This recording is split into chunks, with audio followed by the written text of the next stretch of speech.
Bienvenidos a Florencia Desentierra, el podcast donde los secretos más turbios salen a la superficie. Soy Florencia, perito forense y especialista en abrir cuerpos, y ahora también casos. Acá desenterraremos crímenes reales, pero enterraremos el buen gusto. Si venís buscando paz, meditación o historias para dormir, este no es tu podcast. Acá hay misterio, sangre y un humor tan negro que no vas a saber si reírte o llorar. Así que quédate, si te la bancas.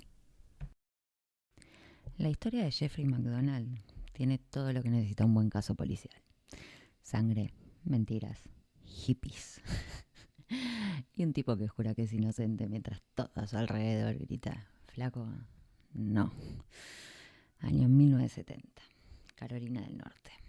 Una noche cualquiera, el doctor Jeffrey MacDonald, médico del ejército, fachero, deportista, llama desesperado al 911. Dice que un grupo de hippies entró a su casa, mató a su esposa embarazada y a sus 2 hijas y lo atacó a él con un cuchillo y un picayelo. Hasta ahí suena tragedia. Pero cuando los forenses entran a la escena, descubren algo mucho más parecido a un intento desesperado por tapar una masacre doméstica. La casa parecía un set de cine gore.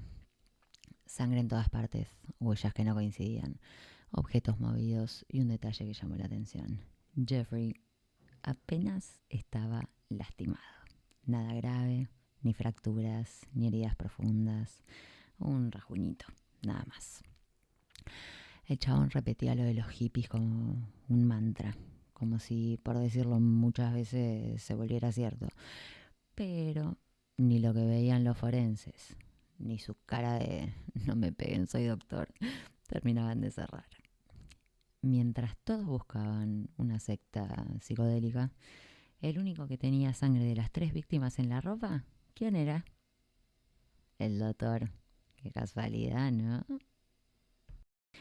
Jeffrey MacDonald nació el 12 de octubre de 1943 en Queens, Nueva York. Antes de convertirse en el protagonista de un crimen digno de documental, Jeffrey era el típico chaboncito perfecto. Médico, militar, lindo, con la sonrisa colgate y una familia que parecía de portarretratos. Vivía con su esposa, Colette, y sus 2 hijas pequeñas, Kimberly y Kristen.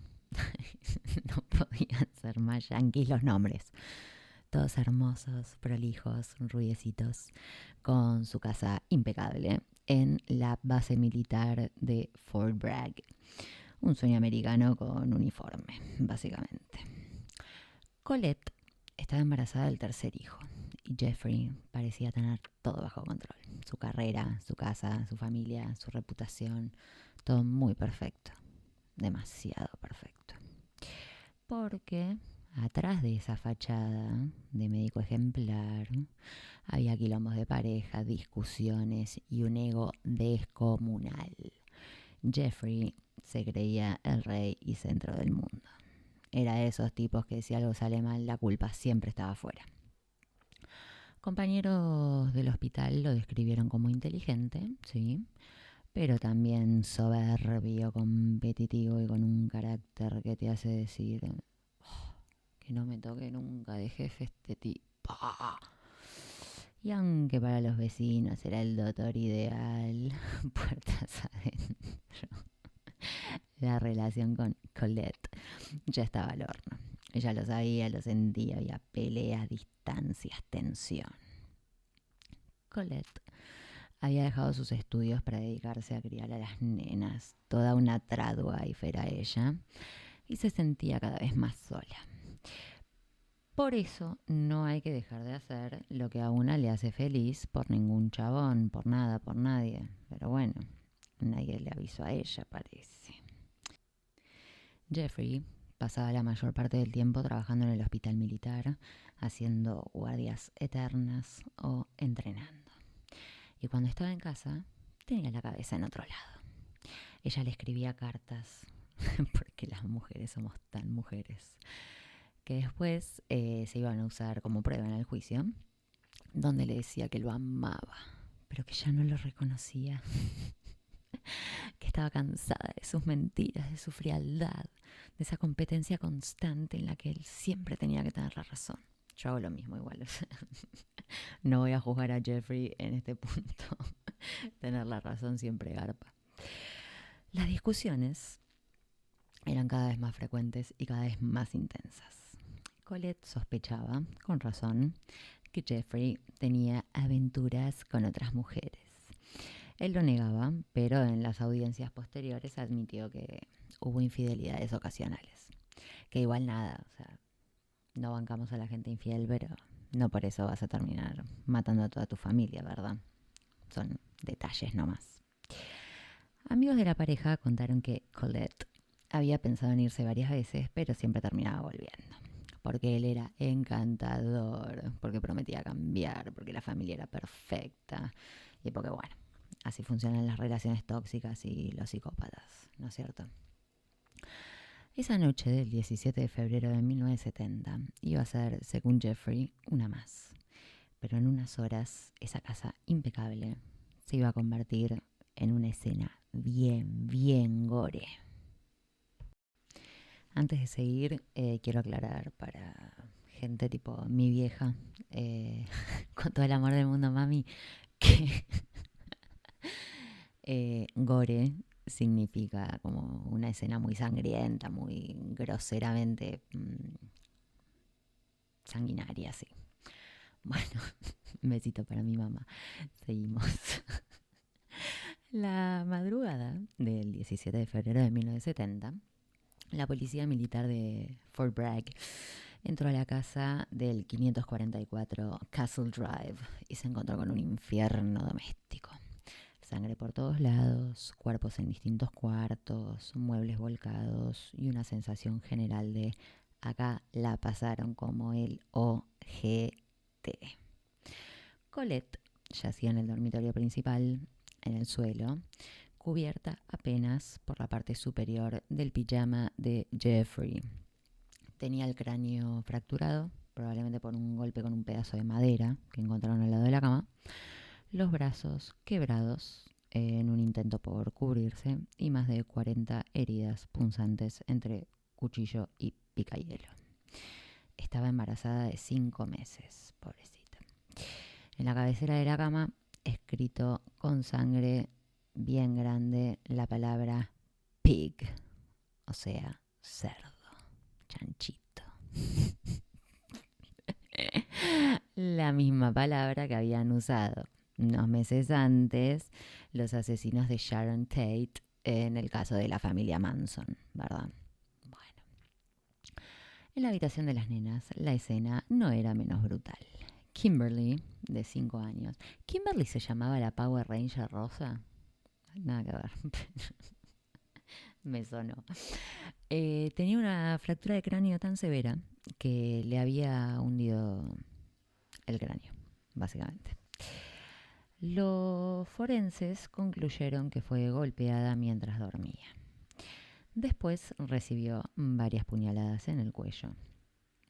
Kristen, la más chiquita, fue apuñalada 33 veces, muchas en el pecho y la espalda, y tenía heridas defensivas en las manos. Pobrecita. A los peritos les costó describir la escena sin quebrarse. Y sí, tenés que ser muy forro para matar a un nene, que encima es tu hijo, ¿no? Pero qué pedazo de sorete. Un nivel de violencia que no encajaba ni con un robo, ni con una venganza, ni con una secta satánica improvisada, ni hippies que les pegó mal el ácido, ni ninguna de todas las pelotudeces que quiso decir este hombre. Mientras todo esto ocurría, Jeffrey sobrevivió con rasguños, literalmente. Un corte superficial en el abdomen, algunos moretoncitos y una puntada insignificante como para no ser menos. El tipo juraba que se había desmayado peleando con los intrusos, pero su escena no cerraba por ningún lado. Los forenses notaron algo clave. Las salpicaduras de sangre, esto fue mi materia preferida en la facultad. O sea, dentro de los distintos tipos de peritos que van a una escena está el perito bioquímico, que es el que se especializa en todo lo que son fluidos, semen, saliva, sangre, bla. Y hay todo un estudio de las salpicaduras de sangre para ver a qué distancia fueron, si estaban en movimiento, si estaban quietas, si la sangre viene de una arteria o de una vena por la salpicadura. Bueno, todo espectacular, muy divertido. Bueno, las salpicaduras, en este caso, no coincidían con la historia que contaba el muchacho. Había manchas de los distintos grupos sanguíneos porque cada miembro de la familia tenía uno diferente. Que esto fue ideal para los peritos porque es como mucho más fácil de identificar cómo fue la secuencia. Si todos hubieran tenido AB, como bueno, más confuso, pero acá era, bueno, ya se entendió creo. Según la distribución, Jeffrey se movió por toda la casa después del ataque. O sea que no estabas desmayado, amigo. Deja de mentir. ¿Por qué nos mentís? ¿Por qué nos subestimas? Y lo de los hippies que gritaban Acid is groovy, kill the pigs, no aparecieron jamás. Ningún rastro, ninguna huella, nada. Ni siquiera un porrito, una pepita, nada. Nada, nada. Si algo tuvieron los forenses en este caso, fue material de sobra para laburar. La casa era un festival de sangre. Paredes, sábanas, pisos, marco de las puertas, todo. Y bueno, gracias a que cada uno tenía un grupo sanguíneo distinto, pudieron reconstruir la secuencia de movimientos con una precisión quirúrgica. Y los resultados fueron devastadores para el doctor. Por ejemplo, en la habitación de las nenas se encontró sangre del grupo B, que era el de Jeffrey. En el dormitorio principal, sangre del grupo A, que era la de Colette, mezclada con la sangre de él. Y en el living, donde supuestamente lo habían atacado los hippies, no había sangre de nadie salvo suya. No había nada que indicara lucha, ni pisadas de terceros, ni cabellos que no fueran de la familia, nada. Nada. Que todo bien, pero si hubiesen sido realmente unos hippies acidosos que entraron a matar gente, encima con el quilombo que hicieron, hubieran quedado cosas. Esto, huellas, pelos, sangre, lo que sea. Porque aparte con tanta puñalada, cuando vos estás apuñalando a alguien, no porque lo haya hecho, pero cuando estás apuñalando a alguien, la sangre que va emanando de la víctima, digamos, a vos hace que se te resbale la mano en el mango del cuchillo o lo que sea que estés manejando. Entonces, si es un elemento que tiene filo, puede poner un picahielos, no. Pero si es un elemento que tiene filo, tipo un cuchillo, un cúter, una tijera, el elemento te termina produciendo cortes a vos, victimario. Entonces, hubieran quedado... Bueno, pero no. De los hippies misteriosos no había nada. Después vino la escena del pijama rasgado. Según McDonald, las ganas que me están dando de comer McDonald's, ¿no? Vamos a decirle Jeffrey y vamos a obviar su apellido porque me está haciendo daño. El pijama se lo había puesto para defenderse. ¿Qué? Y se le rompieron durante el ataque. Bueno, no sé. Pero el análisis mostró que las fibras del pijama estaban abajo del cuerpo de Colette. O sea que el pijama se rompió antes o durante el asesinato de ella, no después. Porque no te vas a tomar el trabajo de moverla para ponerle el pijama abajo una vez que ya la mataste, ¿no? Es rarísimo. La gente está al pedo, pero no sé si tanto. Y algunas de las fibras estaban incluso en el dormitorio de las hijas donde él decía no haber entrado. Bueno, muy soberbio el tipo, pero si lo pensaba un segundo, se caía al toque la historia, ¿no? Este es el problema con la gente soberbia, que la mayoría de las veces no les da. O por lo menos no les da para tanto, ¿viste? Capaz que no era un boludo, pero en este caso, bueno. Igual, estoy mezclando todo, sorry. Eh, Vieron que Sigmund tenía la teoría esta de que cuando uno está mintiendo, tu cuerpo, tu mente, tu todo, trata todo el tiempo de que seas honesto. por eso está la joda esta de que si vos decís, no sé, que no, pero con la cabeza decís que sí, estás mintiendo y la verdad es el sí. Bueno, esto es lo mismo. Evidentemente, si el tipo era inteligente, ponele, acá quedaba como un pelotudo, pero porque había una parte de él que estaba queriendo que se note que había sido... Bueno, no sé si todo esto tiene sentido. Me voy a limitar al caso. También encontraron una huella de un pie ensangrentada en el pasillo que coincidía con la suya. Un cuchillo, un picahielo y un palo de madera que mágicamente eran del propio set de utensilios domésticos de la familia. Nada traído de afuera, nada que dijera intrusos. Las pericias sobre el cuerpo de Jeffrey terminaron de hundirlo. Sus heridas eran superficiales, limpias y sin signos de defensa real. Y bueno. Decía, este tipo era médico, o sea, sabés que son cosas que se pueden fácilmente demostrar, ¿no? Bueno. Los investigadores lo resumieron con elegancia. Fue una escena cuidadosamente montada para hacer parecer un ataque múltiple, pero no hay nada que respalde su historia. Al principio, los militares le creyeron, porque entre bomberos no nos pisamos la manguera. El doctor era uno de los suyos, un oficial del ejército condecorado, educado, con pinta de buen tipo. Permíteme dudar, porque los milicos en general no tienen pinta de buen tipo, pero bueno. Un médico del ejército masacrando a su familia, no, imposible. Era muchísimo más fácil de creer que un grupo de hippies roñosos de ácido se metió en una base militar para matar porque estaban flasheando feo. Pero los peritos no compraban ese guión. Esto me pone contenta porque tantos casos hemos visto donde los peritos trabajaban como el orto, que en este caso nada, me pone contenta que la gente haya hecho bien lo que tenía que hacer. Cada vez que Jeffrey hablaba, algo nuevo hacía ruido. Por ejemplo, decía que había peleado con 4 intrusos durante varios minutos, pero no había signos de lucha, ni en él ni en la casa. Que los atacantes lo habían dejado inconsciente, pero no había rastros de sangre de terceros, ni siquiera de pisadas fuera de las de la familia.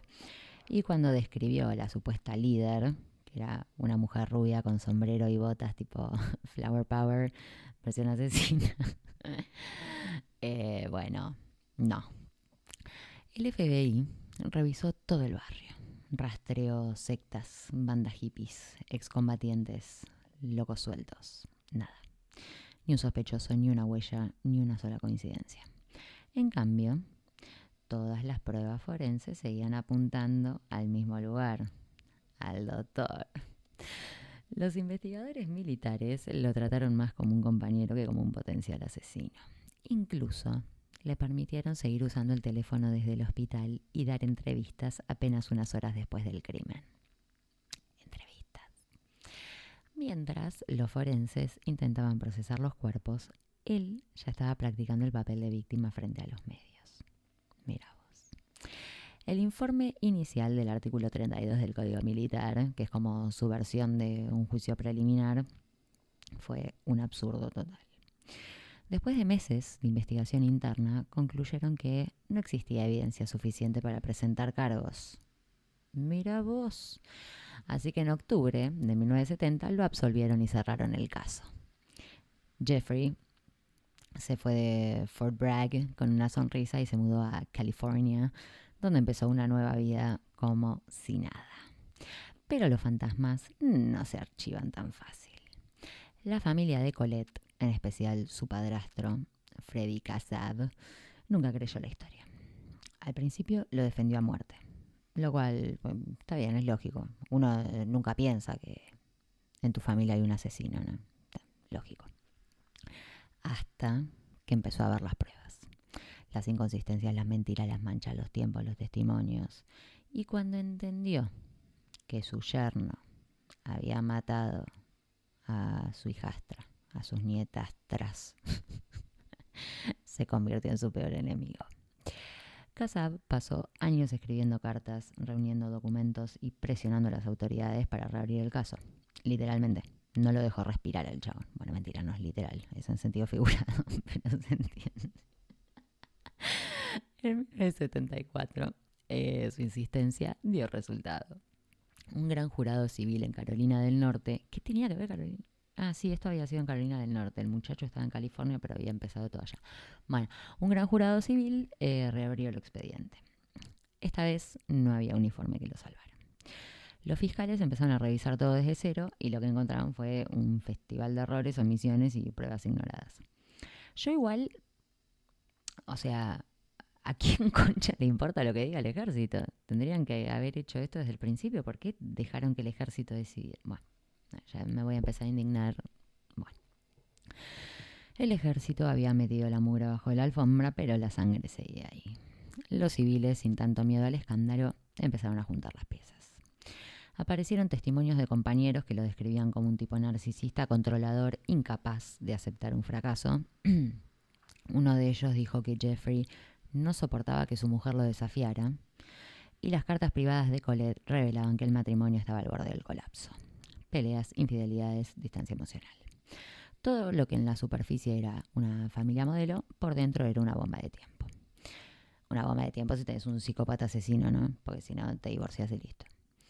El 25 de enero de 1975, Jeffrey fue finalmente acusado formalmente de 3 cargos de asesinato. En 1979, 9 años después del crimen, el doctor terminó sentado en el banquillo de los acusados. El ejército ya no lo protegía y su historia de los hippies, bueno, no. Después de casi una década de idas y vueltas, apelaciones, informes y teorías, Jeffrey finalmente llega a juicio. El tipo llegó impecable, con su trajecito planchado, su sonrisa de médico y actitud de yo confío en la justicia porque soy inocente. El jurado, mientras tanto, tenía delante un expediente de casi 10.000 páginas con pruebas que decían exactamente lo contrario. La fiscalía lo presentó como lo que realmente parecía. Un tipo con un ego frágil, una vida familiar en crisis y la necesidad de mantener una imagen perfecta, cueste lo que cueste. Esa noche, según la acusación, discutió con Colette, perdió el control y terminó atacando a toda su familia en un estallido de furia. Después montó toda la escena para simular un ataque hippie. Me mata que... ¿Por qué hippies? Y se autoinfligió heridas superficiales para vender el papel de víctima. Los testigos forenses fueron lapidarios. Uno de ellos explicó que la sangre en las paredes formaba un mapa que solo tenía sentido si él se había movido después del crimen manipulando los cuerpos.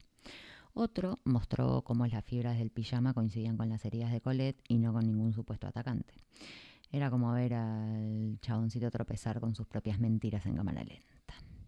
La defensa, por su parte, ¿qué iba a hacer, no?